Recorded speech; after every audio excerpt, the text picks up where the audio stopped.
All right, welcome to the Explainer. Today we're tackling something that, honestly, usually puts people right to sleep. We are demystifying the Big Lake 2025 Popular Annual Financial Report. Basically, we're going to take a dense municipal financial document and translate it into a super clear bottom-line look at a city's financial health.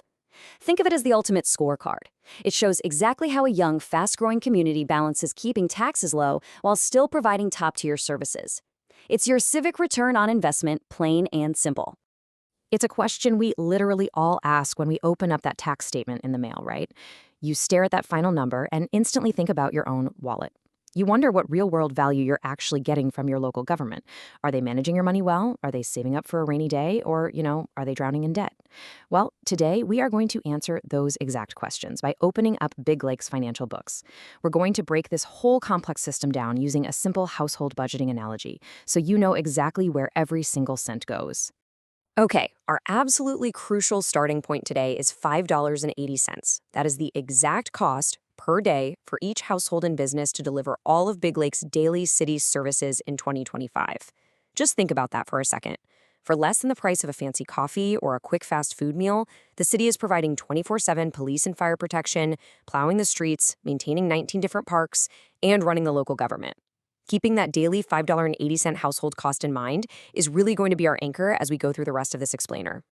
To really understand the finances, we kind of need to understand the community itself first.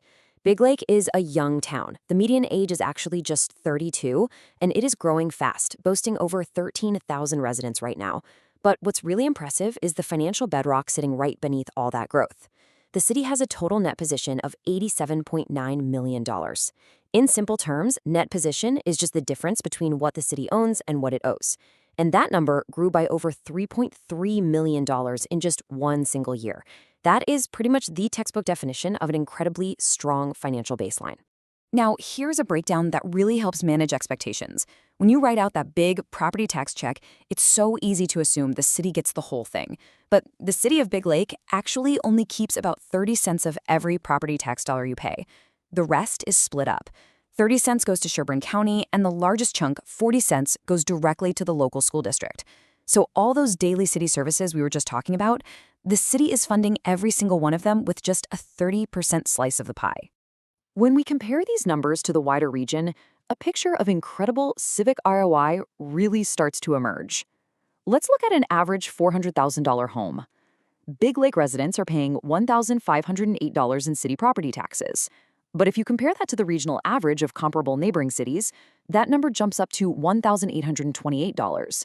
So Big Lake residents are literally saving over $320 a year compared to folks living in nearby towns, all while maintaining a rapidly growing community. It really shows that the city is punching way above its weight class when it comes to keeping your taxes manageable. So how exactly are they spending that money? Let's pop the hood on the general fund, which is essentially the city's main checking account. Remember that $5.80 daily cost? Well, $2.65 of that goes straight to public safety. That makes it the largest slice of the general fund pie, sitting at 46%.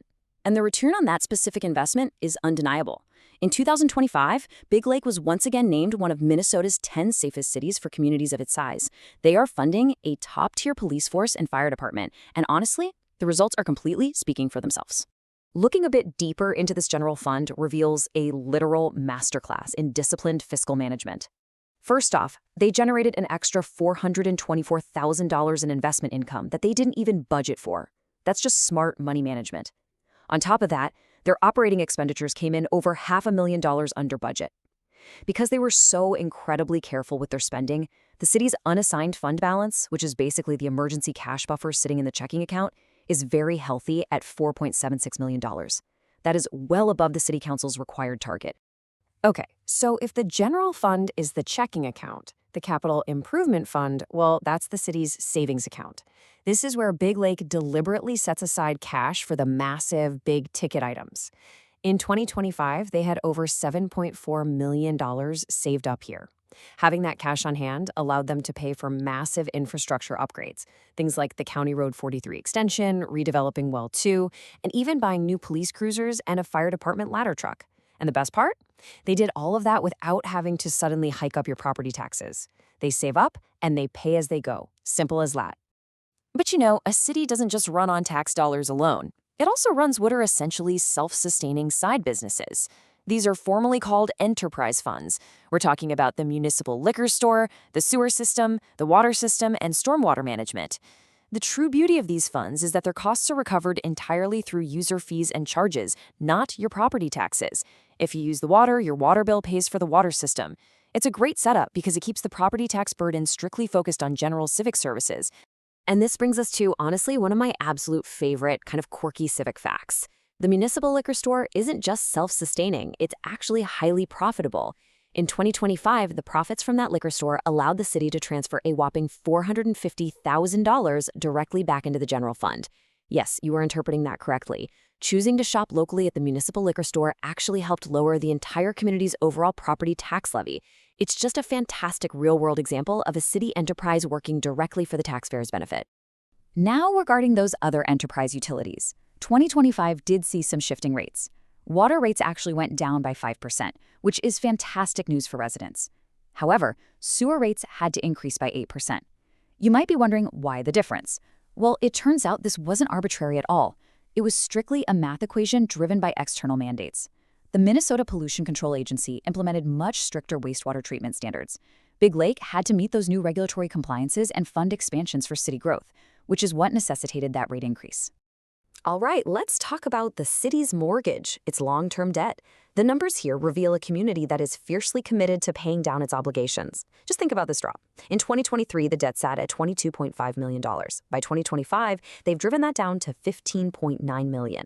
That is a massive 15% year-over-year drop in outstanding debt. And honestly, what's even more impressive? The city issued $0 in new debt in 2025. Not a dime. They're aggressively paying off exactly what they owe, which frees up future cash flow and dramatically strengthens their overall financial profile. Of course, a fast-growing city can't just avoid major investments forever. Looking ahead to 2026, Big Lake is actually preparing to issue an estimated $35.38 million bond for a much-needed new public safety building to house City Hall and the police department. But remember that fiscal discipline we were just talking about? To prevent a massive tax shock when this new bond hits, the city made a strategic $700,000 transfer at the end of 2025 to literally pre-fund this debt service. They are intentionally structuring this whole thing to ensure the tax impact is gradual and highly predictable for homeowners. And hey, you definitely don't just have to take the city's word for it, or mine for that matter. Independent financial experts are completely agreeing. Standard & Poor's awarded Big Lake an incredibly strong AA bond rating. They specifically cited the city's very strong liquidity and budgetary flexibility, along with its sound fiscal management.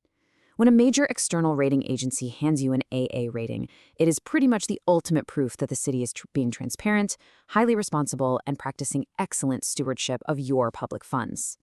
So, wrapping things up, Big Lake is obviously in fantastic financial shape. But a city's balance sheet is ultimately only as strong as the citizens who actually engage with it. If this is what they can accomplish with just 30 cents of your tax dollar, how do you want to see your city grow in 2026 and beyond? I highly encourage you to dive a bit deeper. Head over to biglakemn.org, pull up the full report, and really ask yourself, what's the next chapter in your community's story? Thanks so much for learning with us on this explainer. We will catch you next time.